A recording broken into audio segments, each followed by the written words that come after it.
Мэдээ өргөлдөж байна. E-Mongolia хэрэглэгчдийн мэдээлэл интернет орчинд алдагдсан байна. Харин E-Mongol академийн энэ талаарх мэдээлэл олон нийтийн сүлжээнд ийлүүлж иргэд гомдол гаргаснаар мэдсэн байна. Ингэхдээ 10 дугаар сарын сүүлээр тохиргоо хийх явцад гарсан алдаа нийт хэрэглэгчийн 15% мэдээлэл алдагдсан гэх тайлбарыг өглөө.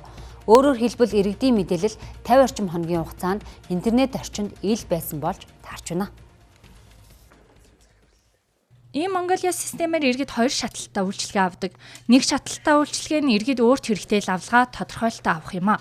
Харин 2 дахь шатлал нь эхний авсан лавлгаа тодорхойлолтоо төрийн байгууллага руу илгээдэг. Тэгвэл дээрх 2 дахь шатлалын үйлчилгээ авсан 280 мянга орчим иргэний 14200 орчим файл интернет орчинд алдагдсан байна. Холбогдох албаныхны хувьд E-Mongolia системийн үндсэн мэдээлэл алдагдаагүй, веб хөтөч ашиглан үйлчилгээ авсан, дээрх иргэдийн үйлчилгээ авсны дараах хадгалсан файлууд алдагдсан гэх тайлбарыг өгч байгаа юм а.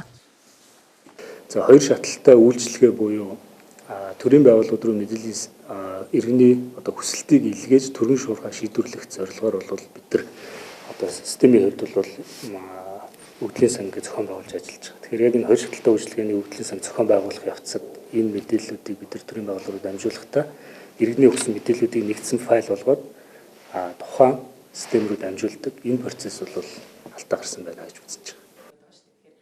E-Mongolia системд гарсан тохиргооны алдааг өчигдөр зассан байна. Холбогдох байгууллагуудтай холбогдсон мэдээллийг устгах арга хэмжээ авч байгаа гэлээ. Тохиргоон дээр бид нар сул байдал үүсгэсэн ийм асуудал бол байгаа юм. Ер нь өнгөрсөн хугацаанд бол энэ асуудлыг бол бүгдийг бид нар энкриптлээд, шифрлээд маш сайн хадгалсан байсан. Сая яалтчгүй сүлд бид нар тохиргоо хийх явцад ерөнхийдөө системийн шинжил бол байнга орж идэг. Нэг тохиргоо хийх явцад бидний бас анзаарахгүй боломжгүй байдлын үүднээс нэг зөвхөн нэг юун дээр ийм тохиргооны сул байдал үүсгэсэн ийм асуудал бол гарсан байна. E-Mongolia системийг 2 сая 80 мянган иргэн хэрэглэдгээс 85% нь утасны аппликейшн ашигладаг байна. Харин үлдсэн 15% буюу 280 мянга орчим иргэн веб хөтөч ашиглаж байгаа юм. Өнгөрсөн хугацаанд E-Mongolia системээр иргэд 98 сая орчим үйлчилгээ авсан байна. Гэтэл системд гарсан алдааг бүхэл бүтэн 50 хоногийн дараа иргэд гомдол гаргаснаар мэдэж байгаа нь цаашид энэ мэт алдаа гарах эрсдэлтэйг иргэдийн мэдээллийн аюулгүй байдлыг хамгаалах шаардлагатайг харуулж байна.